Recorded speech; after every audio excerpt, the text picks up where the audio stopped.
For Jack and Janet Smurl, the house on Chase Street was supposed to be a dream come true. But over the next decade, it became their own personal prison. They, along with their 4 daughters, claimed they were relentlessly tormented by a violent, unseen entity that tore their lives apart.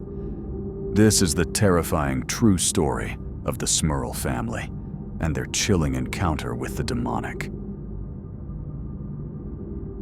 It all started in August 1973 in West Pittston, Pennsylvania. Jack and Janet Smurl, with their young daughters, Dawn and Heather, had lost their home to the devastating floods of Hurricane Agnes a year earlier. They found a fresh start in a duplex on Chase Street. It was a fixer-upper, but it was theirs. Jack and Janet took one side, while Jack's parents, John and Mary, moved into the other. It was a picture-perfect, hard-working American family. Janet would later give birth to twin daughters, Shannon and Karen, completing their family in the new home. For a while, life was perfectly normal. The family settled in, the kids did well in school, and they became a part of their community. But then, strange things began to happen. At first, they were small incidents, the kind of stuff you'd probably just brush off. Tools would vanish from Jack's workbench, only to reappear days later. Freshly painted walls would inexplicably grow old, seeping stains. Then, kitchen appliances started to malfunction, even when they were unplugged. The television once spontaneously burst into flames. The occurrences were bizarre, but the family tried to find logical explanations. But that peace wouldn't last. The strange events became more frequent and much harder to ignore. Doors would swing open and shut on their own toilets, would flush over and over when no one was near them. These weren't just household quirks anymore. They were the first signs of a presence that was slowly making itself known. The American dream on Chase Street was starting to become a nightmare. As the years went by, the activity in the Smurl home took a much darker turn. What started as minor annoyances escalated into a full-blown psychological assault. A disgusting, foul odor, often described as smelling like rotting flesh or sulfur, would suddenly choke a room and then vanish just as fast. The family started hearing terrifying, disembodied sounds. There were loud, unexplainable bangs on the walls and phantom footsteps thudding through the halls when no one was there. Even more disturbing, they heard blood-curdling screams and guttural, animal-like grunts echoing through their home. Cold spots became common, with the temperature in a room dropping by 20 or 30 degrees in an instant. Ominous black masses and shadowy figures were seen floating and moving through the house. Fleeting, terrifying glimpses of something deeply wrong. Janet and her mother-in-law, Mary, both reported hearing phantom voices. Janet would hear Mary call her name, only to find she hadn't said a word, while Mary would hear what sounded like Jack and Janet in a vicious, profanity-laced argument when they weren't even home. The family was living in a constant state of fear. Every creak of the floorboards, every shadow in the corner of their eye was a new source of terror. They weren't just experiencing strange events anymore. They were being actively tormented by an unseen intelligence. This entity was no longer just a nuisance. It was showing its power, and its presence was becoming overwhelmingly malevolent. The family was beginning to realize they were not alone, and whatever was with them was not friendly. The haunting soon crossed a horrifying line from psychological torment to brutal physical violence. The entity began to physically attack the family. One of their daughters was violently shoved down a flight of stairs by an unseen force. Another daughter was nearly killed when a massive chandelier suddenly ripped from the ceiling and crashed down, missing her by inches. Even the family's 75-pound German Shepherd wasn't spared. Several family members watched in horror as the dog was levitated and thrown violently against a wall.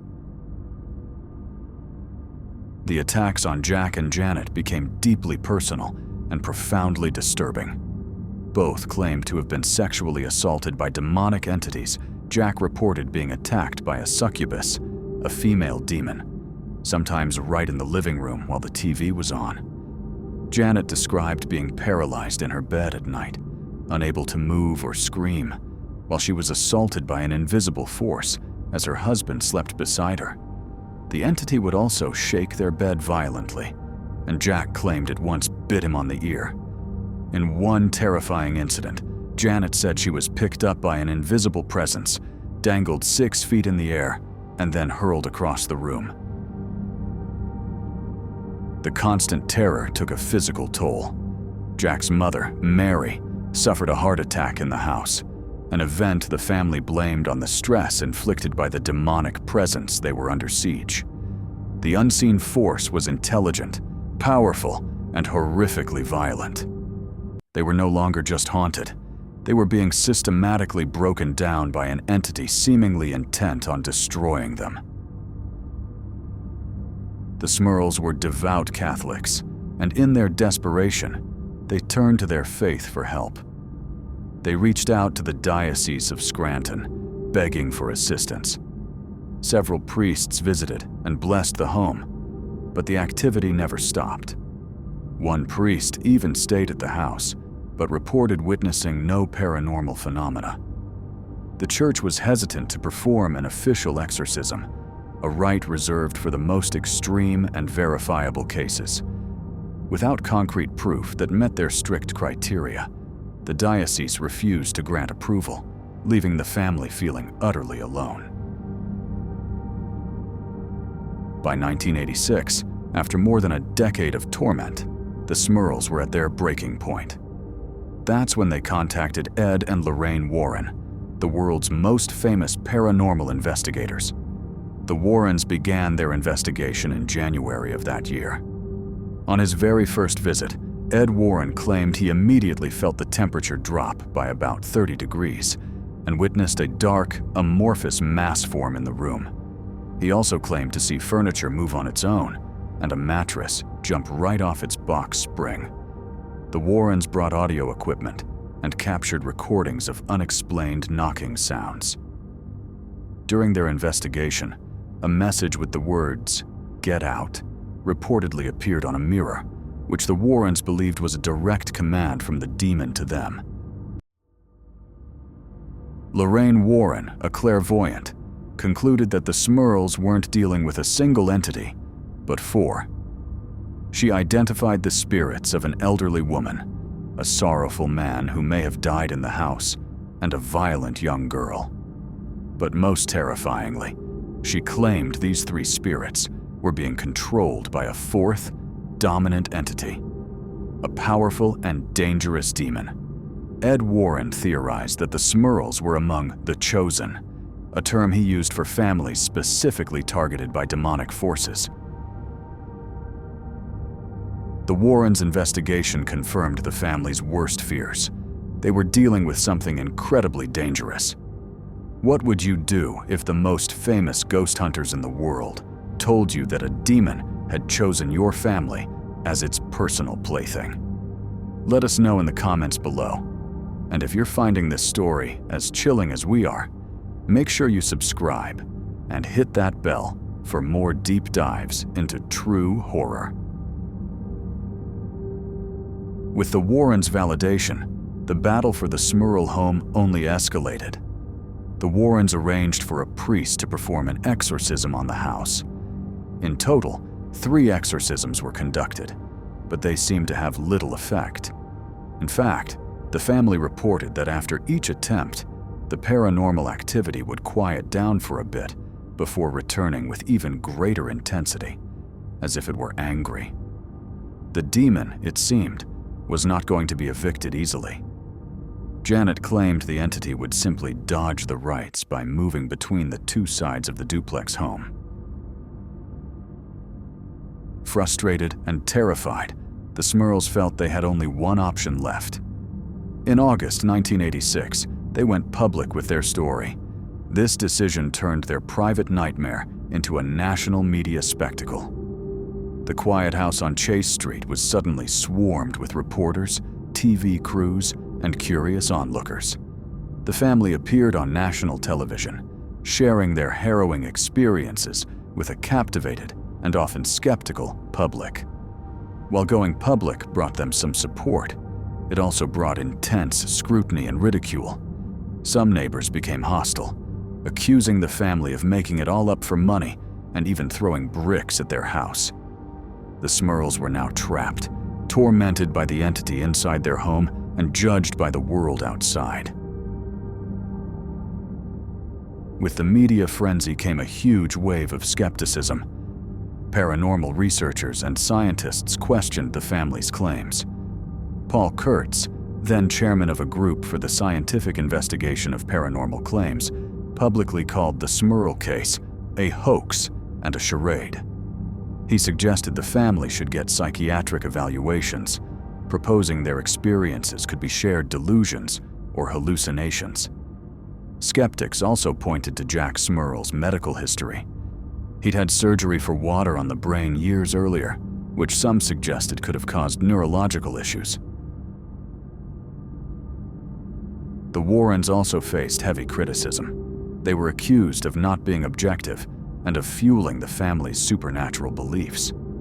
Critics pointed to their lack of scientific credentials and condemned them for refusing to allow independent or skeptical investigators access to the house. The Catholic Church continued to keep its distance, with spokespeople stating their own priests had never witnessed anything harmful on the property. And to add to all the doubt, when the Smurls eventually moved out, the next resident, a woman named Deborah Owens, reported that she never experienced a single supernatural thing in the house. In 1987, after years of torment and public scrutiny, the Smurl family finally had enough. They moved out of the house on Chase Street, desperate to leave the nightmare behind them. However, according to the family, the haunting didn't completely stop. They reported that a solitary black mass followed them to their new residence, a chilling reminder that the entity might not have been tied to the house, but to them. Desperate for a final solution, the family pleaded with the Catholic Church one last time. This time, a fourth and final exorcism, authorized by the diocese, was performed. The details of this ritual were kept confidential, but the family reported that after this final intervention, the paranormal activity finally ceased for good. The family's ordeal was documented in the 1988 book, The Haunted One Family's Nightmare, and later adapted into a popular 1991 TV movie of the same name. Jack Smurl lived a quiet life after the media storm died down and passed away in 2017 at the age of 75.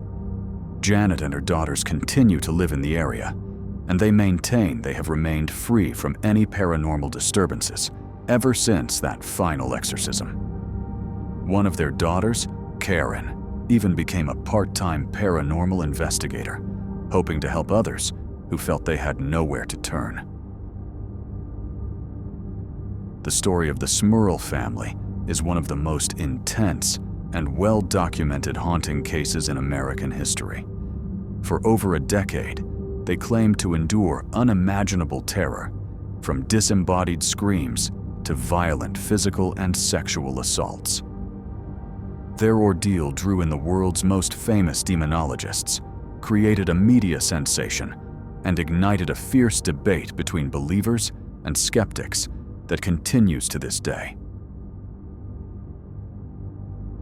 The family always insisted their story was true, a harrowing account of a spiritual war fought within the walls of their own home. Skeptics maintain it was a case of psychological distress or an elaborate hoax. The house on Chase Street still stands, quiet and unremarkable. We're left with a chilling question. Was a Pennsylvania family truly tormented by a powerful demon for over a decade? Or can the terror they experienced be explained away by the complexities of the human mind? The truth, like the shadows the Smurls claimed to see, may never fully come to light. The Smurl case is just one of many terrifying investigations handled by the Warrens. Thanks for watching, and don't forget to subscribe for more journeys into the unknown.